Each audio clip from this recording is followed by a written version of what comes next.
नमस्कार, मैं हूं धर्मेंद्र। आप देख रहे हैं ऑनलाइन न्यूज इंडिया। जहां पर हिंदुत्व की बात होती है वहां पर बीजेपी कहती है कि हम इस देश की सबसे बड़ी पार्टी है जो हिंदुत्व की बात करते हैं, हिंदुत्व के जो रक्षक हैं वो हम हैं। ये बीजेपी अपने आप में दावा करती है कि हम हिंदुत्व के रक्षक हैं, हम हिंदुत्व का जो है वो झंडा बुलंद कर रहे हैं और हम इस देश को हिंदू राष्ट्र बनाएंगे, ये बीजेपी कहती है। लेकिन आज एक ऐसी खबर आपको सुनाएंगे जिसके बाद में आपको भी सुनकर के ये आश्चर्य होगा कि जो पार्टी अपने आप को हिंदुत्व की इतनी बड़ी पार्टी कहती है वो आखिरकार कर क्या रही है। एक खबर आई आज सुबह सुबह कि जेपी नड्डा जो कि बीजेपी के राष्ट्रीय अध्यक्ष हैं, उन्होंने एक ट्वीट किया और उस ट्वीट के जरिए उन्होंने कहा कि अगले 2 दिनों के लिए वो देश भर में कोई राजनीतिक गतिविधियां और वर्चुअल रैली, वर्चुअल सभाएं नहीं करेंगे। ये उन्होंने कहा कि 2 दिनों के लिए हम शहीदों के सम्मान में 2 दिनों के लिए कोई राजनीतिक गतिविधियां नहीं करेंगे, वर्चुअल सभाएं नहीं करेंगे, उनको श्रद्धांजलि देने का काम करेंगे। यह जेपी नड्डा की तरफ से कहा गया। आप बताइए कितना बड़ा बलिदान जो है वो बीजेपी की तरफ से दिया गया है। इस ट्वीट को आप देखिए और कितना बड़ा बलिदान जो है वो बीजेपी ने दे दिया है कि हमारे जो सैनिक शहीद हुए हैं, 20 हमारे सैनिक शहीद हुए हैं, उनके सम्मान में बीजेपी ने अपनी 2 दिन के लिए राजनीतिक गतिविधियां रोक दी हैं। 2 दिन के लिए वो वर्चुअल सभाएं नहीं करेंगे। कितना बड़ा बलिदान है बीजेपी का। लेकिन एक सवाल पूछा जाना चाहिए कि जो बीजेपी बात करती है हिंदुत्व की, उनसे एक सवाल पूछा जाना चाहिए कि जब कोई आप हिंदू रीतियों के अनुसार देखें, अगर हिंदू रीतियों के अनुसार ही देखें तो जब किसी हिंदू के घर में किसी की मृत्यु होती है तो वहां पर कम से कम 13 दिनों तक, उसकी जब 13वीं हो जाती है, हवन होता है, तब तक कोई नया काम नहीं होता है, कोई व्यापार नहीं होता है, कोई खुशी नहीं होती है, किसी तरह की जो अन्य गतिविधियां हैं वो नहीं होती हैं। लेकिन बीजेपी कह रही है कि 2 दिनों के लिए हम रोक रहे हैं। इतना बड़ा बलिदान है। और सोचिए कि एक तरफ 20 हमारे जवान शहीद हुए हैं और ये कम नहीं है, ये सब बहुत बड़ी जो है शहादत है जवानों की। और आपको मैं बता दूं कि कारगिल युद्ध के बाद में ऐसा पहली बार हुआ है कि इतनी बड़ी संख्या में हमारे जवान शहीद हुए हैं। मोदी सरकार के राज में पहली बार कारगिल युद्ध के बाद में ऐसा हुआ है कि इतनी बड़ी संख्या में हमारे जवान शहीद हुए हैं आमने सामने की लड़ाई में। आमने सामने की लड़ाई में कारगिल युद्ध के बाद में इतने जवान हमारे शहीद नहीं हुए थे, लेकिन हमारे प्रधानमंत्री नरेंद्र मोदी जी के कार्यकाल में ऐसा हुआ है। तो अब सवाल यह पूछा जाना चाहिए कि जो अपने आप को कहते हैं कि वो हिंदुत्व की सबसे बड़ी पार्टी है, वो भारत को हिंदू राष्ट्र बनाएंगे, तो ऐसा कैसा हिंदू राष्ट्र है और ऐसा कैसे हिंदुत्व की पार्टी है जो केवल अपने 20 सैनिकों के लिए केवल 2 दिनों का जो है वो प्रचार रोक रहे हैं, 2 दिनों के लिए वर्चुअल रैली रोक रहे हैं। और संबित पात्रा ने तो आज हद ही कर दी। संबित पात्रा ने कहा कि प्रधानमंत्री पर हमला, पीएम पर हमला, देश पर हमला है।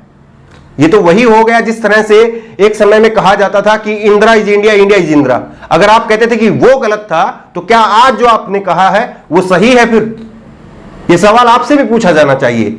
विपक्षी पार्टियां कोई भी हो, जब वो अपने आप को विपक्ष में रखती हैं तो वो बड़ी जो है शिष्टाचार की बातें कहती हैं, लेकिन जब वही पार्टियां जब सत्ता में होती हैं तब वो अपने आप को जो है वो सर्वशक्तिमान मान बैठती हैं। ये गलतियां पहले की सरकारों ने भी की है और ये गलतियां आज नरेंद्र मोदी की सरकार भी कर रही है। संबित पात्रा कहते हैं कि प्रधानमंत्री पीएम पर हमला, देश पर हमला है।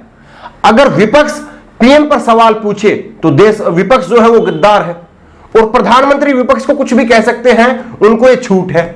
आप बताइए कि कैसी जो है दोहरी नीति है। आपको याद होगा कि उत्तर प्रदेश के विधानसभा चुनाव के दौरान प्रधानमंत्री जी ने क्या कहा था विपक्ष के लिए? प्रधानमंत्री जी ने कहा था कि ये शराब है। शराब से उनका मतलब था सै से सपा, रै से रालोद और बै से बसपा। आप प्रधानमंत्री रहते हुए विपक्ष को इस तरह की संज्ञा दे सकते हैं, आप विपक्ष के लिए ऐसे शब्दों का इस्तेमाल कर सकते हैं।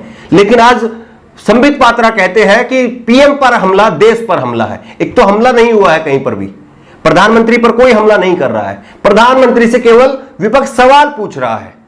लेकिन लोगों को गुमराह करने के लिए इस तरह से जो है वो भावनात्मक रूप से जो है वो खेला जा रहा है। क्या 2 दिन के लिए उन्होंने जो कह रहे हैं कि 2 दिन के लिए, हम 2 दिन के लिए कहीं पर कोई रैली सभा नहीं करेंगे। और दरअसल सवाल तो यह पूछा जाना चाहिए बीजेपी से कि आप वर्चुअल रैली करके, सभा करके दिखाना क्या चाह रहे हैं? है क्या आपके पास में ऐसा कि जिसका आप ढिंढोरा पीटना चाहते हैं? है क्या ऐसा आपके पास में जिसका आप ढोल बजा बजा करके लोगों को सुनाना चाहते हैं? चीन ने हमारे पिछले 53 साल में कभी जहां पर गोली नहीं चली थी वहां पर 20 सैनिक हमारे शहीद कर दिए हैं चीन ने। नेपाल ने आज नक्शा पास हो गया है, उसके दोनों सदनों से नक्शा जो है वो पास हो गया है। कोरोना महामारी में हम चौथे नंबर पर चल रहे हैं और आसार ये दिख रहे हैं कि हम चौथे से तीसरे पर जाने की वो तैयारी में दिख रहे हैं, चौथे से पांचवें में आने की तैयारी में नहीं दिख रहे हैं हम। हाई कोर्ट को, सुप्रीम कोर्ट को जो है वो कहना पड़ा कि आपने मजदूरों की जो है वो टिकट आपको नहीं ले सकते हैं, ये सुप्रीम कोर्ट को कहना पड़ा आपसे। सैकड़ों की संख्या में मजदूर पलायन के समय में मर गए। तो आप आखिरकार ऐसा क्या है जो वर्चुअल रैली के जरिए लोगों को बताना चाहते हैं? और फिर भी अगर आप वर्चुअल रैली करना चाहते हैं तो 20 जवानों की शहादत की तो कम से कम आपको लाज रखनी चाहिए थी कि 20 जवानों की शहादत हुई है और आप कह रहे हैं कि आपने 2 दिन का जो है 2 दिन का आप कोई प्रोग्राम नहीं करेंगे। और सबसे बड़ी बात यह है कि अमित शाह जी ने जिस दिन इस वर्चुअल रैली की शुरुआत की थी बिहार की रैली के जरिए, उस दिन कहा था कि यह कोई राजनीतिक रैली नहीं है, इसका राजनीति से कहीं दूर दूर तक कोई संबंध नहीं है, यह तो कोरोना योद्धाओं के लिए है। और आज जेपी नड्डा खुद कह रहे हैं कि वर्चुअल रैली नहीं करेंगे, राजनीतिक गतिविधियां नहीं करेंगे। इसका मतलब यह हुआ कि जेपी नड्डा जो है वो खुद अपने ही गृह मंत्री को, अपने ही पार्टी के नेता को, अमित शाह जी को झूठा साबित कर रहे हैं। यह किस प्रकार की क्रोनोलॉजी है? इनके नेता जगह जगह कह रहे हैं कि चीनी आइटम का बहिष्कार करिए, चीनी वस्तुओं का बहिष्कार करिए। अरे लोगों से आप बहिष्कार करने के लिए बोल रहे हैं और आप चाहते हैं कि लोग जो है वो अपना कोई भी जो घर में सामान है उसको फेंक दे, तोड़ दें, जला दें, और आप जो है एक तरफ से जो इंपोर्ट कर रहे हैं उसको आप नहीं रोकेंगे। आपके घर में जो सामान है उसकी आपने कीमत अदा कर चुके हैं आप। अगर आप उसको जलाएंगे, तोड़ेंगे, फोड़ेंगे तो आप अपना नुकसान कर रहे हैं, चीन का उससे कोई नुकसान नहीं होने वाला है। अगर आप दुकान से जो आप सामान है, दुकानदार ने उसका जो पेमेंट है वो डीलर को कर दी है, डीलर ने आगे कर दी और वो पेमेंट चीन में पहुंच चुकी है, तो उसका सीधा इलाज ये है कि आप वहां से इंपोर्ट रोकिए। वो सरकार के हाथ में है। सरकार जो पेटीएम का नरेंद्र मोदी जी ब्रांड एम्बेसडर बनते हैं, पेटीएम की इतनी जो है वाहवाही करते हैं, उसकी एडवर्टाइजमेंट करते हैं, पेटीएम में किसका पैसा लगा है? पेटीएम में चाइना की अलीबाबा का पैसा लगा है। अब पेटीएम के आप जो है वो ब्रांड एम्बेसडर हैं और लोगों से कह रहे हैं कि आप जो है ये अपना टीवी तोड़ दीजिए, अपना ये फोन तोड़ दीजिए, अपना जो है वो मच्छर मारने का जो रैकेट होता है उसको फेंक दीजिए, आप चाइनीज वस्तुओं का बहिष्कार करिए। आखिरकार सरकार कहना क्या चाहती है? किस मुद्दे पर सरकार की नीति जो है वो एक है? यह सवाल पूछा जाना चाहिए बीजेपी के नेताओं से कि किस तरह से वो कहते कुछ है, उनकी नीति जो है वो है कुछ है।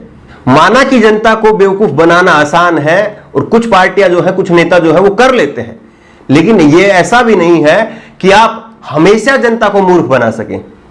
लोग समझ रहे हैं, लोग देख रहे हैं कि क्या हो रहा है। हमारे 20 जवानों की शहादत हो गई है और आपको अभी भी अपने प्रचार प्रसार की पड़ी हुई है। आपको लगता है कि आप ये छुट भैया जो है, जो मच्छर मारने का जो रैकेट है उसका बाइकआउट करके, उसको जो है बहिष्कार करके, उसको जला करके, उसकी चाइना के पीएम की फोटो जला करके आप चाइना की कमर तोड़ देंगे। आप इंपोर्ट बंद करिए। अभी संघाई की कंपनी को दिल्ली से मेरठ जाने वाले हाईवे के लिए 1100 करोड़ रुपए का ठेका किसने दिया? मोदी सरकार ने दिया। पेटीएम का ब्रांड एम्बेसडर कौन है? मोदी सरकार है, मोदी जी खुद है। तो आप बताइए कि ऐसे में सरकार की ये क्या दोहरी नीति नहीं तो और क्या है? इसलिए समझिए कि नेताओं की कथनी और करनी में कितना अंतर है। जब सरकार अपना काम खुद नहीं कर पा रही है तो सरकार लोगों से बोल रही है कि आप मच्छर मारने वाले रैकेट का बाइकआउट कर दीजिए, चीनी वस्तुओं का बाइकआउट कर दीजिए। क्या ऐसे हम चीन को जो है वो हराएंगे? क्या हमारी ये रणनीति है? और क्या इसी की वजह से जो है हमारे जवान जो है इसी तरह से शहादत देते रहेंगे? या आप जो है वहां से इंपोर्ट बंद करेंगे और चाइना की 1 मिनट में कमर टूट जाएगी? आप वहां से इंपोर्ट पर जो है रोक लगाइए और चाइना की 1 मिनट में जो है चाइना को उसकी औकात समझ में आ जाएगी। आप यहां पर लोगों से कह रहे हैं कि आप मच्छर मारने वाला रैकेट जो है उसको फेंक दीजिए। इसलिए समझिए और जो नेताओं की जो कथनी करनी है उसको पकड़िए। अगर आप इस बात को नहीं पकड़ेंगे और अभी भी जो नेताओं की बयानबाजी है उसमें उलझे रहेंगे तो आप अपना नुकसान कर रहे हैं, उनका फायदा कर रहे हैं। वो अपना एजेंडा चलाएंगे, अपना एजेंडा चला करके निकल जाएंगे। लेकिन आपको पकड़ना जरूरी है कि कौन सी चीज आपके हित की है और कौन सी चीज उनके हित की है। अपने हित की बात को समझना जरूरी है। अगर आप अपने हित की बात नहीं समझेंगे तो चाहे विपक्ष का नेता हो, चाहे सरकार का नेता हो, वो राजनीति करेगा और आपको उल्लू बनाएगा। इसलिए अगर आप उल्लू नहीं बनना चाहते हैं तो अपने ज्ञान चक्षु खोल करके रखिए और चीजों को देखिए, परखिए और फिर अपने से फैसला कीजिए कि कौन सही बोल रहा है और कौन गलत बोल रहा है। और एक जिम्मेदार नागरिक होने के नाते आपकी क्या जिम्मेदारियां हैं, क्या आप उनको सही से निभा पा रहे हैं या नहीं निभा पा रहे हैं? क्या आप भी किसी की प्रोपेगेंडा में फंस रहे हैं? यह सवाल अपने आप से जरूर करिए और यह सवाल अगर आप करेंगे तो यकीन मानिए कि आप जो है उस सही उत्तर पर अपने आप पहुंच जाएंगे। इस खबर को लेकर के आपकी जो भी राय हो नीचे कमेंट बॉक्स पर अपनी राय जरूर दें। उसी तरह की तमाम खबरों के लिए ऑनलाइन न्यूज इंडिया को सब्सक्राइब करें। धन्यवाद। इस खबर को अभी लाइक करें, शेयर करें और ऑनलाइन न्यूज इंडिया की सभी खबरें अपने मोबाइल फोन पर सबसे पहले देखने के लिए अभी चैनल को सब्सक्राइब करें और घंटी जरूर दबाएं।